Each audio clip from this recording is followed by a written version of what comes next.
Assalamualaikum warahmatullahi wabarakatuh. Salam damai sejahtera untuk kita semua. Tribuna dan pemirsa dimanapun Anda berada, jumpa lagi di program Bincang Redaksi. Dan kali ini kita akan mendiskusikan atau membahas hasil hitung cepat pemilu kada serentak 2024. Dan sudah hadir di studio pakar ilmu politik dan pemerintahan Dr. Mada Sukmajati. Beliau dari Fakultas Ilmu Sosial Politik Universitas Gadjah Mada. Selamat sore. Selamat sore, Mas. Salam sehat selalu. Baik, pemilu kada serentak 2024 sudah diselenggarakan dan sampai sore ini penghitungan suara masih terus dilakukan di berbagai tempat. Mungkin sudah ada yang menyelesaikan, masih ada yang dalam proses penyelesaian. Pemilu kada serentak kali ini diselenggarakan di 37 dari 38 provinsi karena minus daerah istimewa Yogyakarta. Kemudian di 93 kota dan 415 kabupaten di Indonesia, minus kabupaten kepulauan seribu dan pemerintahan administratif di DKI Jakarta. Jumlah pasangan yang bertarung ada 1.553 dan kira-kira sore ini masing-masing sudah mendapatkan informasi tentang hasil dan mungkin sudah ada sebagian yang merayakan kemenangan dan seterusnya. Nah, Mas Mada, kita ingin sekilas mendapatkan semacam highlight, Mas. Ini proses pemilu kada serentak ini kan diselenggarakan untuk pertama kalinya, kemudian dilakukan serentak baik di tingkat provinsi, kota maupun kabupaten. Nah, sebelum kita membahas nanti hasil hitung cepatnya, ini kira-kira bisa dijelaskan punya makna apa sih terhadap kita semua rakyat Indonesia dan tentu saja untuk pembentukan pemerintahan selama 5 tahun ke depan. Silahkan, Mas Mada. Ya, ada dua pertama ya di dalam penyelenggaraan Pilkada serentak 2024 ini. Yang pertama adalah bahwa Pilkada serentak ini diselenggarakan tidak lama jedanya dengan pemilu serentak di tahun yang sama. Jadi ini merupakan pengalaman kita pertama kali menyelenggarakan Pilkada serentak di tahun yang sama dengan pemilu serentak. Yang kedua adalah, ya ini adalah Pilkada yang serentak pertama kali diselenggarakan di 37 ya, provinsi dan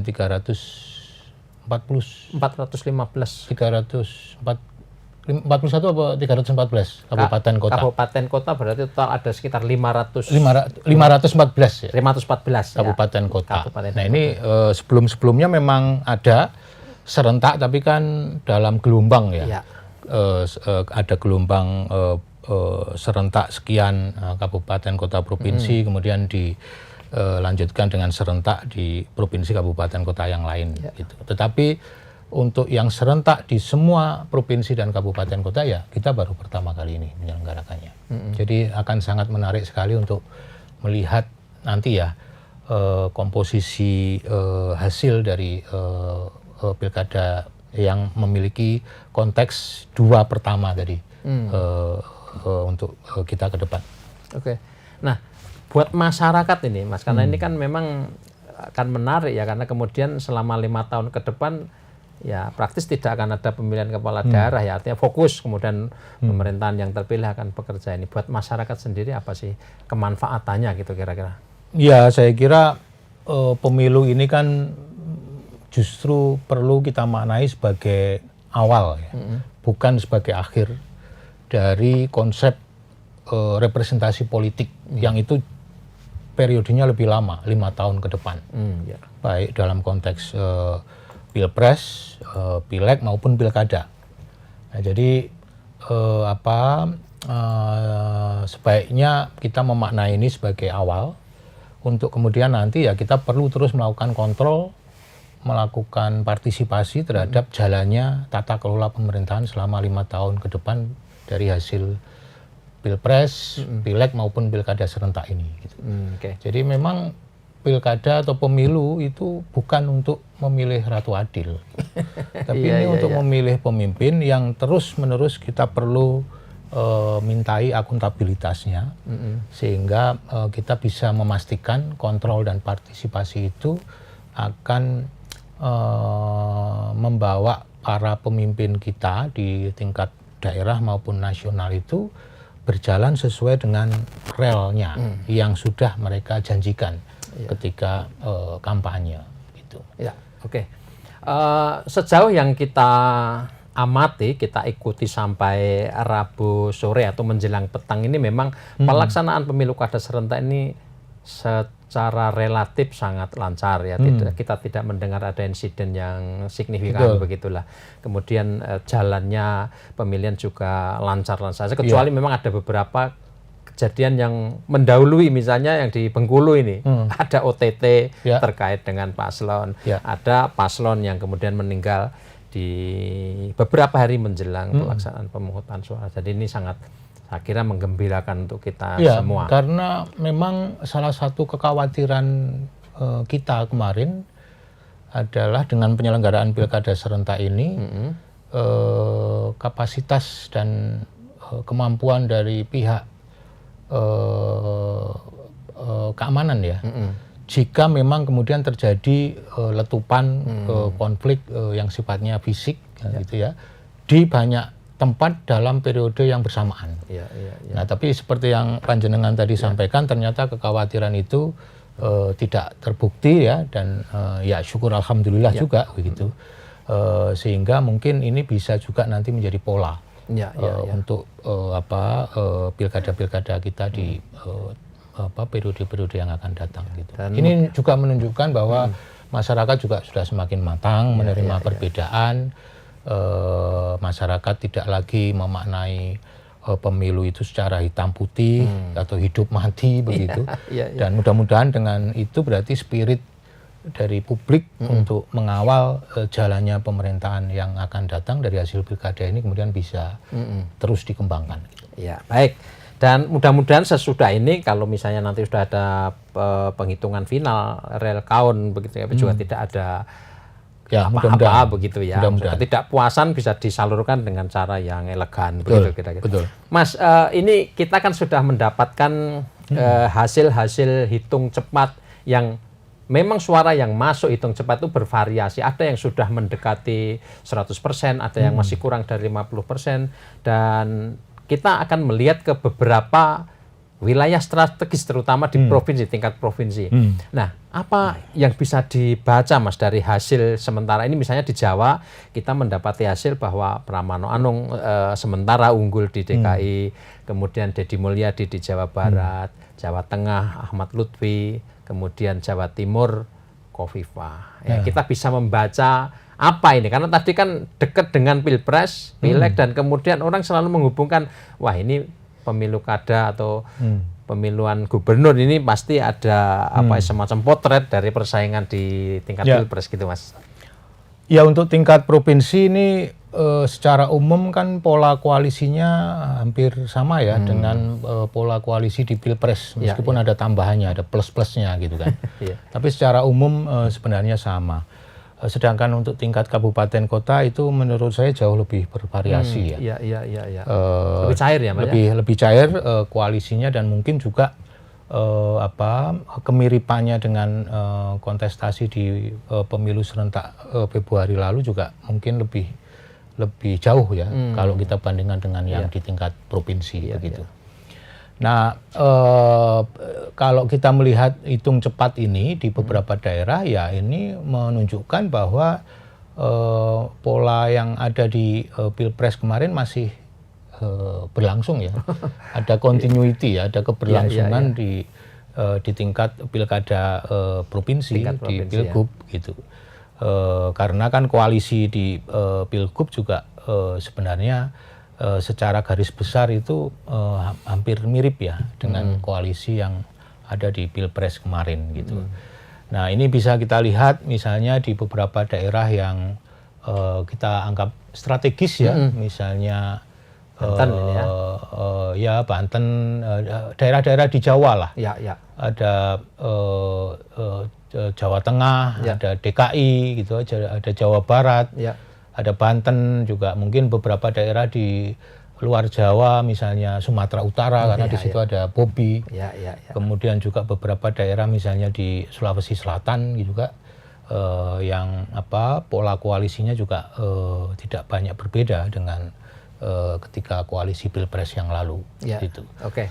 Nah sekarang kita baca misalnya kita mulai dari Jakarta, meskipun ini hasilnya tetap hitung cepat dan sementara bukan final, kemudian juga bukan penghitungan resmi dari penyelenggara pemilu ya, tetapi biasanya kalau ini metodologinya benar begitu kan hasilnya akan tidak jauh berbeda. Ya. Nah kita mulai dari Jakarta dulu Mas. Ini kalau misalnya Pramono Anung dan Rano Karno benar-benar memenangkan pemilihan gubernur di DKI Jakarta, ini apa kira-kira maknanya? Karena bagaimanapun kan Pramono Anung, Rano Karno ini didorong oleh PDI Perjuangan dan sementara PDI Perjuangan dalam kontestasi di Pilpres kan kalah gitu ya. Kader PDIP kemudian akan memimpin DKI Jakarta. Apakah ini kemudian akan menimbulkan komplikasi atau bagaimana di peta Jakarta yang tetap menjadi ibu kota Republik Indonesia? Ya, Jakarta adalah satu-satunya daerah yang memiliki sistem pemilu yang berbeda ya dengan daerah lain. Karena kalau yang lain itu kan simple majority, suara terbanyak gitu, kira-kira begitu. Tetapi kalau yang Jakarta ini kan 2 putaran, di mana calon yang tidak memenuhi 50% plus gitu ya, itu yang kemudian harus dilanjutkan dengan putaran kedua. Nah, jadi kalau kita lihat angkanya kan ini masih dalam margin error. Perolehan hitung cepat dari Pilkada DKI ini, di mana pasangan Pramono Anung dan Rano Karno ini kan masih mendekati 50 tapi belum jauh dari angka 50%. Artinya kemungkinan untuk terjadinya putaran kedua masih ada. Dan kita akan lihat ini sejauh mana data yang tersisa yang belum masuk ini kemudian bisa mengejar 50% syarat plus itu tadi ya, pemenuhan 50% plus ya. Itu akan sangat menarik sekali untuk melihat itu.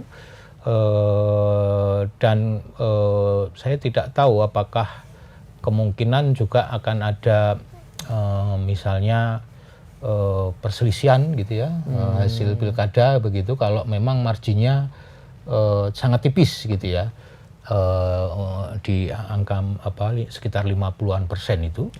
Sebelum nanti kita bicara yang putaran kedua gitu. Jadi putaran pertama nanti kita akan lihat meskipun sudah berapa ini yang masuk di Jakarta kalau ini. Data di Kompas ini 92,25% suara masuk pukul 16.23. Ya, itu berarti mungkin datanya sudah mulai stabil gitu.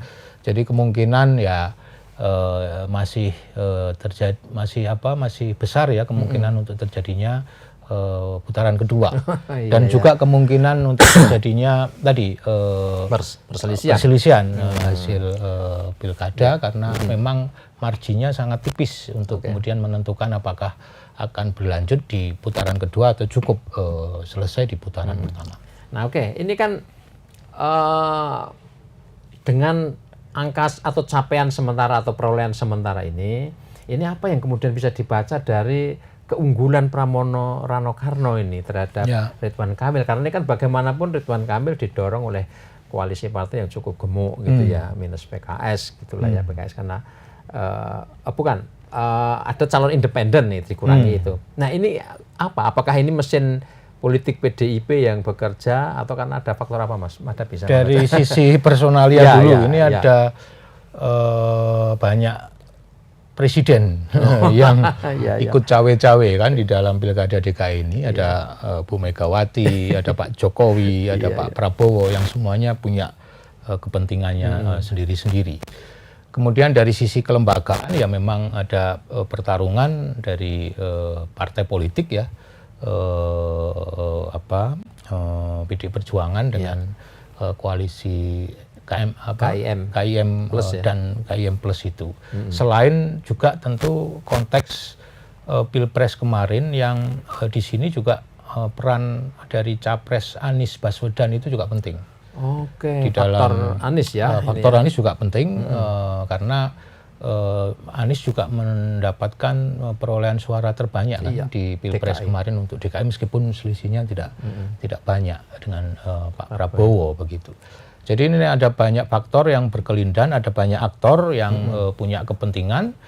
Selain tentu saja bahwa Jakarta ya memang penting kan di mata baik pemerintah pusat maupun di mata internasional, karena memang meskipun sudah ada IKN, tapi kan ini proses transisinya belum selesai, masih terjadi proses transisi. Jadi bagaimanapun juga DKI Jakarta itu masih penting untuk menjadi arena kontestasi dari banyak aktor dengan berbagai faktor yang berkelindan itu tadi. Oke. Nah, kalau secara personal sendiri ya, antara Mas Pramono ini kan ujuk-ujuk gitu ya, kita ngelihatnya kok tiba-tiba masuk di DKI dan kemudian dia mendapatkan penerimaan yang cukup bagus kalau ngelihat hasilnya seperti ini dibandingkan dengan Ridwan Kamil yang kemudian sebelumnya sih sudah cukup populer ya di media sosial. Apa yang kira-kira membuat Mas Pramono ini kemudian mendapatkan penerimaan yang cukup tinggi ya, selain tadi faktor ada tokoh-tokoh besar di belakangnya tadi, secara personal barangkali. Tapi kan Mas Pram dan Bang Dul ini kan sebenarnya juga tidak memiliki program yang kemudian sangat berbeda gitu kan. Iya, betul. Jadi ini sebenarnya lebih ke pertarungan siapa di balik para calon ini begitu. Bukan calon, profil calonnya sendiri begitu.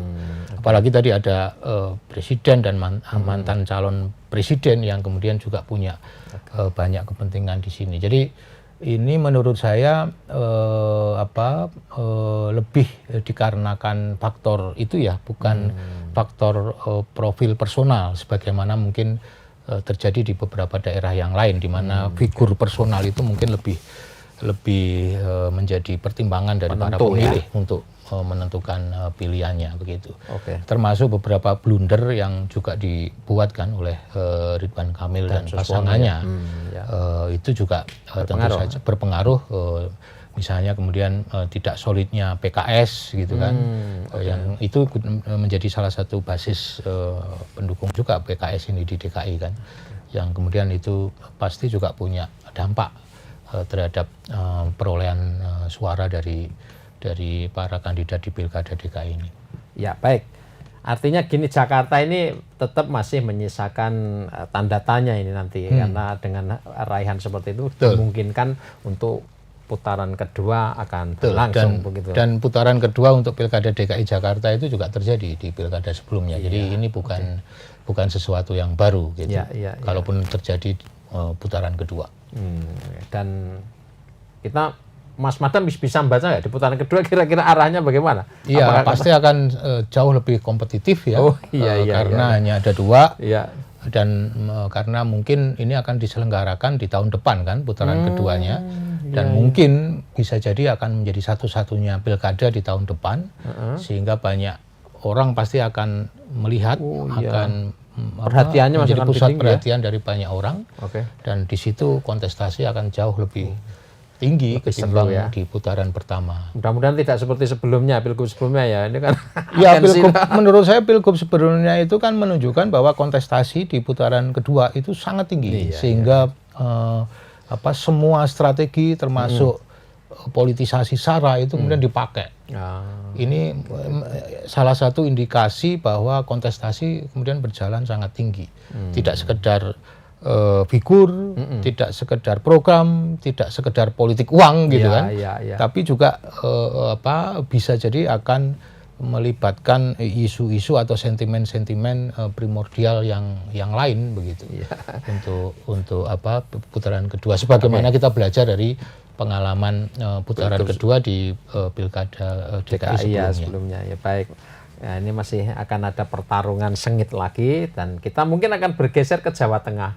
Ya, ini Jawa Tengah bagaimanapun secara tradisional merupakan atau dianggap sebagai kandang kelompok nasionalis yang menjadi basis PDI Perjuangan ya. Tapi kemudian hari ini kita sementara mendapatkan hasil hitung cepat ini memperlihatkan keunggulan Ahmad Lutfi dan Gus Yassin. Ya. Andika Hendrar tertinggal cukup signifikan ya. Kalau hitung cepat Kompas ini sudah hampir 90% suara yang masuk dengan angka Andika 40,7, Lutfi Tajiasin 59, hampir 60%. Ya, apa yang kemudian bisa dibaca Mas Mada dari Jawa Tengah? Ya, Jawa Tengah ini kan menjadi sangat strategis ya, karena ada pertarungan terutama antara Megawati dengan Jokowi. Okay. Ini kan simbol bahwa pada satu sisi Jawa Tengah itu basisnya PDI Perjuangan, tapi pada sisinya Pak Jokowi, pada sisi yang lain ya Jawa Tengah ini adalah provinsi di mana Pak Jokowi nanti akan istirahat setelah tidak lagi menjabat presiden. Gitu. Dan kalau orang pengen istirahat kan pengennya tenang, tidak diganggu-ganggu. Nah, jadi ini menjadi sangat menarik gitu Jawa Tengah. Selain tadi ya ada nuansa perang bintang gitu kan, para jenderal begitu dari lembaga sebelumnya TNI dan Polri gitu, yang itu juga membuat tidak sekedar mesin partai yang bergerak, tapi ada mesin non partai tentu saja dengan berbagai macam variasinya itu yang juga bergerak begitu.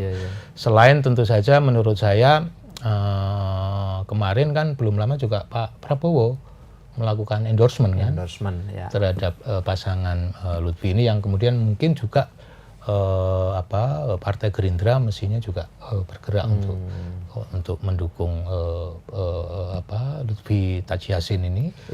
Setelah sebelumnya mungkin agak diragukan bahwa mesin Gerindra itu akan jalan, tapi dengan endorsement Pak Prabowo kemarin itu bagi Gerindra itu merupakan perintah gitu untuk menggerakkan mesin partai politik dalam hal ini Gerindra. Dan dengan hasil seperti ini ya, meskipun masih sementara ya, artinya efek pilpres ya dengan kemenangan Prabowo itu ini masih ada terjadi, ya, bahkan kan targetnya kan hampir sama dengan perolehan pilpres 58% gitu kan, sekitar 58% gitu kan. Nah ini kita tidak tahu apakah akan ada juga gugatan, terutama tadi terkait dengan potensi mobilisasi dan mungkin juga intimidasi yang dilakukan oleh banyak pihak begitu ya. Tetapi kita akan lihat nanti kalau itu tidak terjadi ya, saya kira pasangan Pak Andika dan Pak Endi harus legowo begitu. Tetapi kalau memang mereka memiliki bukti yang kuat ya, saya kira tidak perlu juga takut untuk melakukan dan itu gugatan hak gitu. Ya, dan itu adalah hak pasangan calon ya. Meskipun tadi ya sekali lagi prosesnya harus tetap terlembaga, sehingga harapannya pemilu ini dengan hasil yang seperti ini kemudian tidak menimbulkan dampak yang negatif ya di masyarakat, sehingga ini cukup di tingkatan elit dan melalui proses pelembagaannya saja proses perselisihan itu. Jadi proses-proses perselisihan menurut saya itu adalah hal yang juga sudah diatur di dalam regulasi, tidak perlu baper gitu kan. Masyarakat juga memaknai nanti biar proses itu yang berjalan, dan kita tinggal akan perlu mengawal proses itu, karena proses yudisial itu juga pasti akan sangat potensial mengalami politisasi, karena kita juga belajar dari pengalaman-pengalaman sebelumnya bahwa lembaga yudisial kita juga masih sangat rentan untuk diintervensi, dan kemudian ada fenomena proses politisasi lembaga-lembaga yudisial kita. Kalau misalnya kita melihat capaian Andika Hendrar ini ya, karena ini praktis seperti kandidat yang diusung PDIP yang lain, ini kan munculnya betul-betul di last minute ya. Kemudian dibandingkan dengan Pak Ahmad Lutfi yang bahkan ya kita terus terang ketika masih menjabat Kapolda sendiri sudah di mana-mana ininya balihonya. Angka seperti ini apakah bagus atau enggak untuk capaian Pak Andika yang dia enggak pernah lama di Jawa Tengah, dia juga mungkin praktis memang bukan dari Jawa Tengah. Dengan hasil capaian seperti ini, saya kira itu sudah lebih dari lumayan. Wah, iya. Karena ya ada dinamika yang kemudian menurut saya PDI Perjuangan ini masih baper gitu ya dari hasil Pilpres yang lalu, kemudian masih tidak secara cepat melakukan adaptasi untuk menyongsong pilkada gitu, sehingga mungkin secara umum kalau menurut saya memang PDI Perjuangan di dalam pilkada serentak 2024 terutama di tingkat provinsi ini masih membawa dirinya itu sebagai underdog gitu ya. Sebagai tim underdog gitu yang memang ada banyak hal yang dipertimbangkan sehingga diputuskan untuk tidak attacking gitu ya, tidak menjadi tim yang melakukan inisiasi, tapi menunggu respon gitu dan ya menurut saya menjadi tim underdog lah.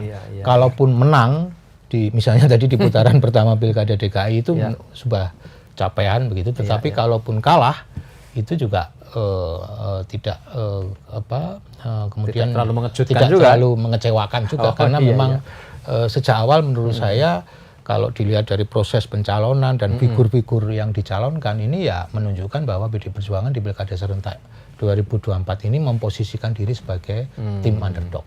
Kecuali mungkin di tingkatan kabupaten kota.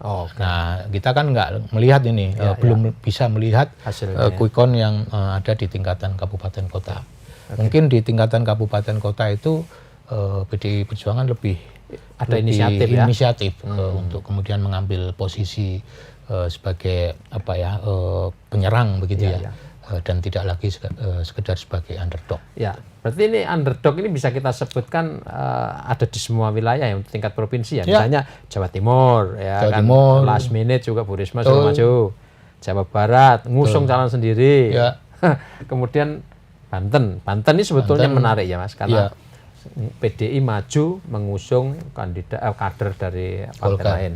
Dan dia keluarga yang cukup terpandang di Banten. Tapi kalau ngelihat hasil hitung cepat tadi ketinggalan ini Airin yang diusung oleh PDI dan beberapa partai di lainnya.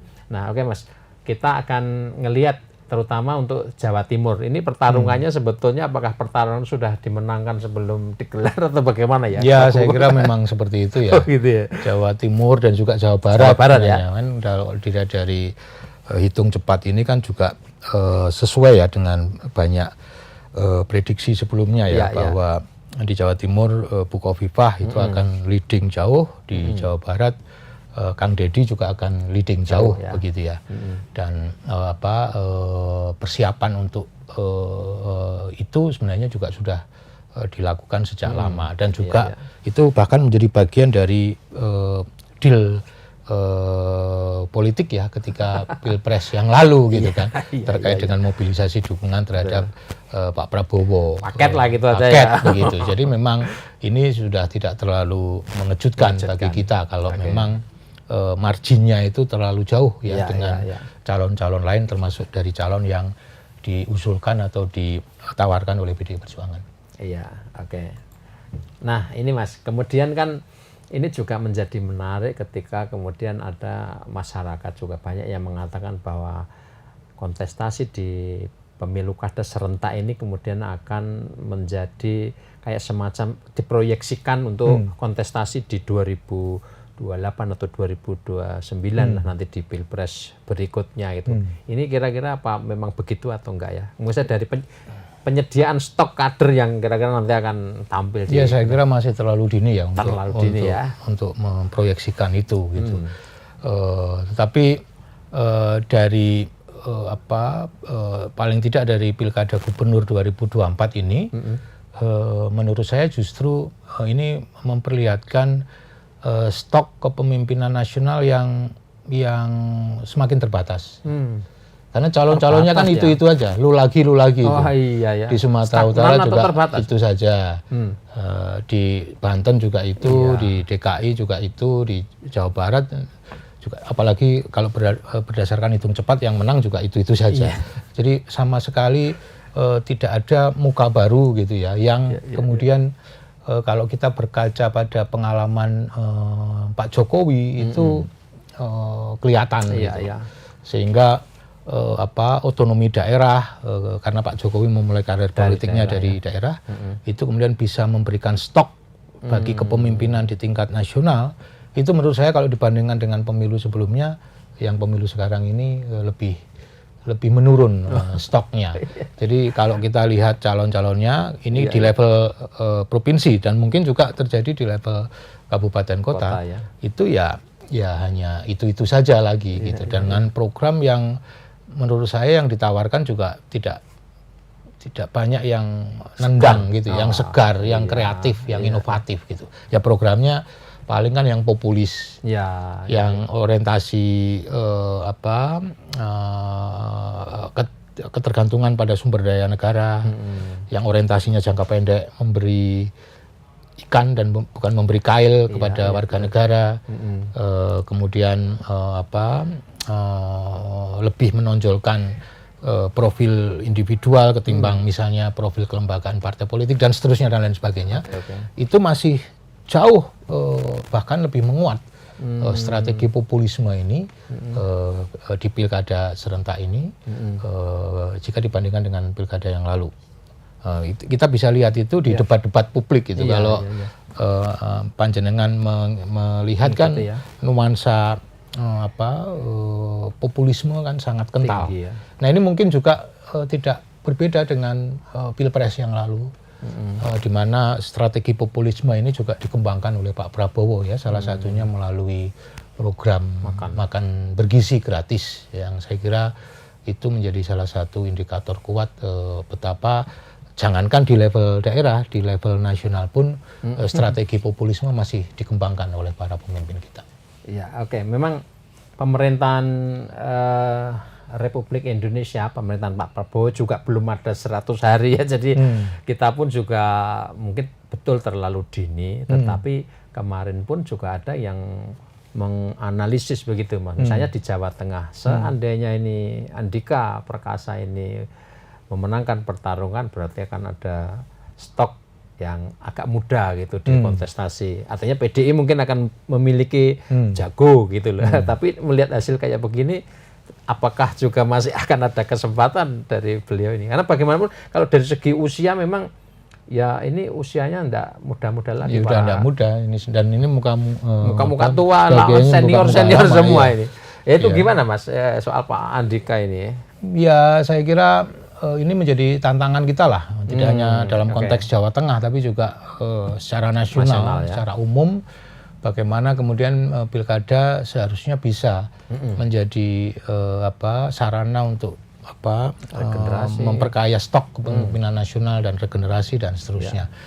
Nah, tapi ini tidak terjadi, dan ya ini menunjukkan bahwa pasca pemilu nanti kontrol publik, pengawasan dari masyarakat terhadap tata kelola pemerintahan di daerah itu menjadi sebuah keniscayaan. Kita tidak ingin justru energi politik publik itu selesai setelah pilkada ini. Jadi kita ini harus kita maknai secara berbeda. Harusnya ini menjadi awal.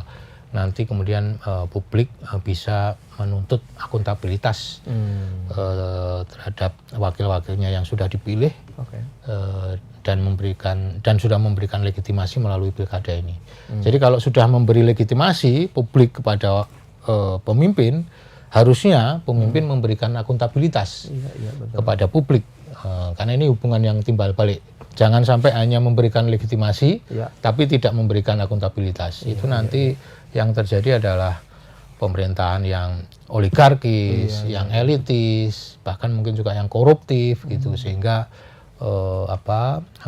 kontrol dan partisipasi publik itu kemudian tidak banyak diakomodir ya oleh pemerintahan yang daerah yang nanti akan terbentuk. Ya jangan sampai pemilih hanya dimintai suaranya saja, sementara ketika sudah berkuasa mereka lupa dan membuat acara sendiri gitu, asik dengan dirinya sendiri gitu ya. Kita juga belum tahu ini cerita tentang praktek-praktek politik uang ya. Bagaimana ini, apakah semakin masif praktek-praktek politik uang untuk menarik dukungan. Nah, termasuk saya ingin mengingatkan bahwa proses untuk mengawal suara itu menjadi penting karena ada potensi terjadinya pelanggaran dan kecurangan dalam proses penghitungan dan rekapitulasi suara. Nah, jadi ini harus dikawal begitu untuk memastikan bahwa ya proses yang terjadi di tahapan penghitungan dan rekapitulasi suara ini kemudian bisa berjalan dengan luber dan jurdil juga, gitu. Karena begini Mas, misalnya saya tadi habis nyoblos, ini masih ada ini, itu kan saya nggak kemudian mengikuti sampai akhir gitu kan. Banyak yang begitu. Banyak yang begitu. Nah, ini sangat potensial sekali terjadi penggelembungan, pergeseran, pengurangan, penambahan suara. Kerawanan itu menjadi kerawanan tinggi, itu ada di. Makanya belum lama ini kan Bawaslu juga sudah memetakan beberapa TPS rawan yang itu termasuk di dalamnya terkait dengan rawan terjadinya potensi kecurangan dan pelanggaran di dalam pasca pemungutan suara pasca pemungutan suara dalam tahapan penghitungan dan rekapitulasi suara. Ya, baik. Kita agak jauh ke Sumatera Utara. Nah, ini karena menariknya apa? Karena di situ ikut bertarung menantunya Pak Joko Widodo ini. Iya. Ya, bagaimanapun kemunculan Bobi ini kan cepat lah ya, dia bisa dibilang cepat. Dari PDIP naik menjadi wali kota dan kemudian dia meninggalkan PDIP maju ke gubernur dan kemudian unggul cukup jauh dengan pesaing terdekatnya yaitu Jenderal Edi Rahmayadi. Nah, faktor Bobi ini apakah juga besar karena faktor Jokowi dan apakah juga ini bisa mengindikan bahwa mesin politik partai-partai pengusungnya ini bekerja efektif di Sumatera Utara? Ya, saya kira Sumatera Utara selain Jawa Tengah itu kan juga menjadi daerah yang medan pertempurannya antara sekali lagi Megawati dan juga PDI Perjuangan dengan Jokowi dan mungkin sekarang dengan Golkar gitu ya. Nah, memang ini menantunya Pak Jokowi yang running di Pilgub Sumatera Utara. Saya tidak tahu sejauh mana, karena datanya mungkin masih perlu dilihat sejauh mana endorsement Jokowi itu punya dampak yang signifikan terhadap tingkat elektabilitas ya. Karena di pemilu serentak Februari lalu, endorsement itu ada dari Presiden Jokowi kepada Pak Prabowo, tetapi kan endorsement itu kemungkinan tidak akan punya dampak signifikan kalau tidak dibarengi dengan bansos waktu itu. Jadi tidak sekedar nuansa personalnya atau karismanya Pak Jokowi, tapi juga ada nuansa material melalui program bansos. Jadi Pak Jokowi dengan bansos itu sebenarnya dua hal yang tidak bisa dipisahkan. Identik lah ya. Identik, dan itu menjadi salah satu faktor bagi kemenangan Pak Prabowo di Pilpres yang lalu. Saya tidak tahu apakah di Sumatera ini juga ada nuansa materialnya tadi, mungkin bansos atau apa gitu fisik lah ya, atau bahkan juga politik uang begitu. Tapi menurut saya mungkin pemilih Sumatera Utara itu sangat rasional dan tidak selalu bergantung pada figur personalnya Pak Jokowi. Jadi mungkin mungkin ada strategi pelengkap yang lain yang kaitannya dengan basis material gitu dari pemilih di Sumatera Utara. Termasuk mungkin faktor petahana ya, karena Pak Jenderal Edi ini kan gubernur sebelumnya apakah mungkin faktor, kita juga memang belum mendapatkan data valid apakah selama 5 tahun memimpin itu juga ada kegagalan kita belum tahu. Tapi faktanya atau realitasnya sampai sore ini unggul ya, sementara Bobi. Iya, tapi kalau kita memahami perilaku memilih itu kan banyak ya faktor yang mempengaruhi ya, misalnya ya profil kandidatnya, termasuk profil keluarga dari mana kandidat itu berasal, tapi juga ada itu yang basis memilihnya ya karena politik uang, atau bisa juga karena faktor primordial ya, kesamaan agama, suku dan seterusnya. Ada banyak faktor tentu saja, tetapi untuk yang Sumatera Utara ini saya masih menyaksikan kalau hanya faktornya adalah Pak Jokowi untuk memberi kontribusi kemenangan terhadap Bobi, ya paling enggak dari hitung cepat sejauh ini. Iya, karena mungkin juga ada faktor dari Pak Edi yang lawannya yang mungkin juga tidak mampu secara apik ya bisa mengimbangi strateginya dan juga ritme strategi Bobi ya pasangan sebelah dalam memobilisasi dukungan. Dan ini ada banyak faktor lah kira-kira. Nah, di antara provinsi-provinsi yang strategis ini memang Bobi termasuk yang relatif muda ya secara usia gitu ya. Itu kan tidak tahu apakah ini juga kemudian menarik perhatian pemilih-pemilih muda. Ya, nah. Baik, Mas ini terakhir Mas Mada, saya kira tadi juga sudah disinggung bahwa kontestasi politik di tingkat provinsi dengan kota dan kabupaten ini agak berbeda. Ya. Provinsi mungkin sebagian mencerminkan kontestasi pilpres ikutan yang lalu, tetapi untuk kota kabupaten ini kan mungkin relatif lebih fokus untuk keperluan masing-masing, ya, sehingga PDIP bisa berkoalisi dengan Partai Gerindra. Dengan PKS juga ada, di Jogja juga ada kan, di wilayah PDIP. Baik, ini sebagai catatan penutup apa yang kemudian bisa dibaca dari itu dan bisa disampaikan sebagai bahan pembelajaran untuk masyarakat kita, Mas Mada, silakan. Iya, menurut saya fokus pertarungannya kan masih di level provinsi ya, dengan menggunakan pola yang sama di pemilu presiden yang lalu. Belum sampai levelnya itu di kabupaten kota. Ini mungkin dari sisi elit memang dari secara simbolik kan provinsi itu memang mungkin dianggap penting ya, lebih penting dari kabupaten kota. Meskipun sebenarnya secara jumlah itu juga lebih sedikit, dan secara kalau kita bicara urusan desentralisasi dan otonomi daerah, itu sebenarnya lebih banyak urusan-urusan yang langsung menyentuh aspek kehidupan masyarakat keseharian itu ada di level kabupaten kota. Nah, provinsi itu kan provinsi itu memiliki dua fungsi. Dia sebagai kepanjangan pemerintah pusat melalui asas konsentrasi, tetapi dia juga memiliki status daerah otonom sebagai perwujudan dari asas desentralisasi. Cuman titik berat otonomi daerah melalui undang-undang Pemda kita itu ada di level kabupaten kota. Dan seringkali kabupaten kota itu ketika berinteraksi dengan pemerintah pusat itu langsung. Dia tidak melalui otonomi ya. Dia merasa banyaklah argumennya dan ada banyak cerita tentang itu, dan dia tidak melulu melalui provinsi. Tapi bagaimanapun juga menurut saya ada kebutuhan yang selain kebutuhan politis ya Mas, ada kebutuhan real dari pemerintah yang baru saja terbentuk ini, Pak Prabowo dan Pak Gibran, untuk mengefektifkan proses pembangunan ya. Jadi ada kebutuhan dari pemerintah pusat agar baik proses perencanaan maupun implementasi pembangunan daerah itu juga bisa inline dengan agenda-agenda perencanaan dan pembangunan di pemerintah pusat. Ya memang pada satu sisi ini bisa dikatakan ada potensi resentralisasi yang kuat. Tapi pada faktanya memang seringkali tidak inline antara program-program prioritas pemerintah daerah dengan pemerintah pusat.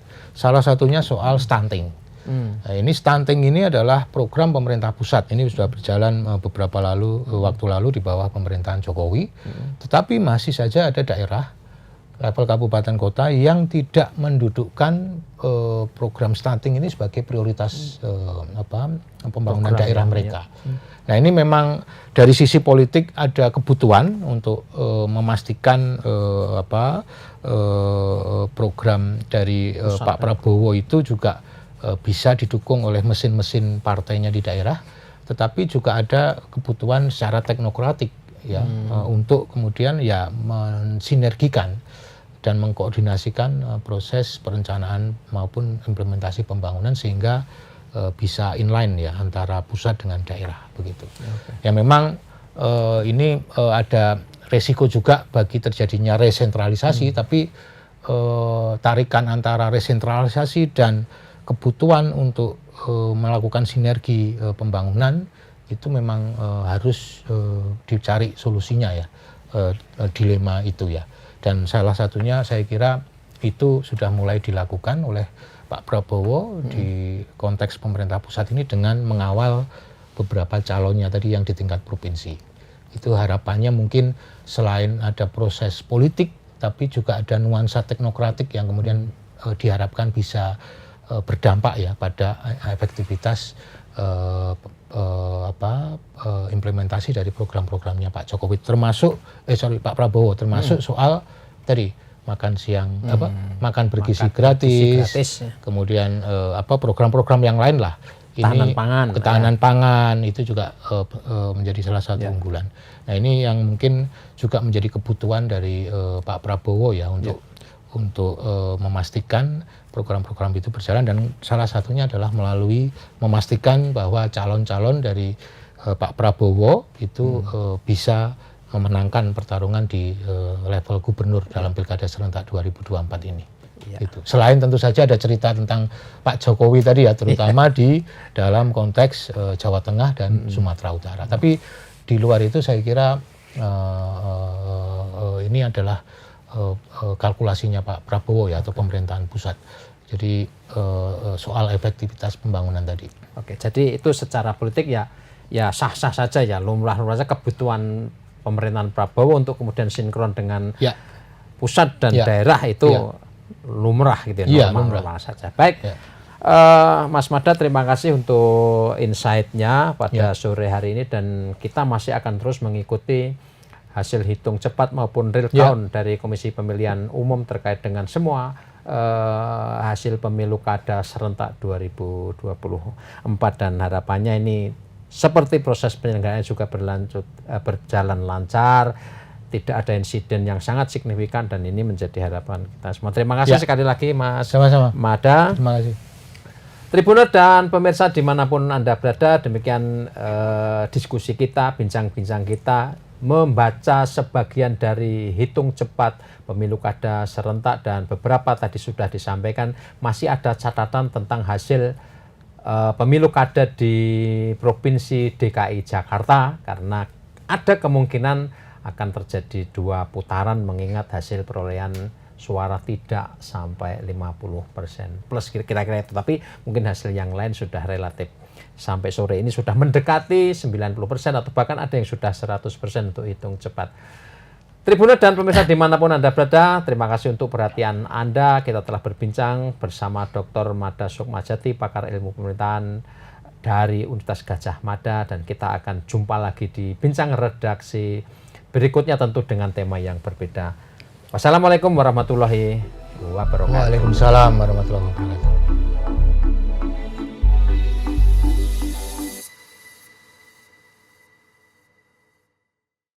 Terima kasih sudah nonton. Jangan lupa like, subscribe, dan share ya.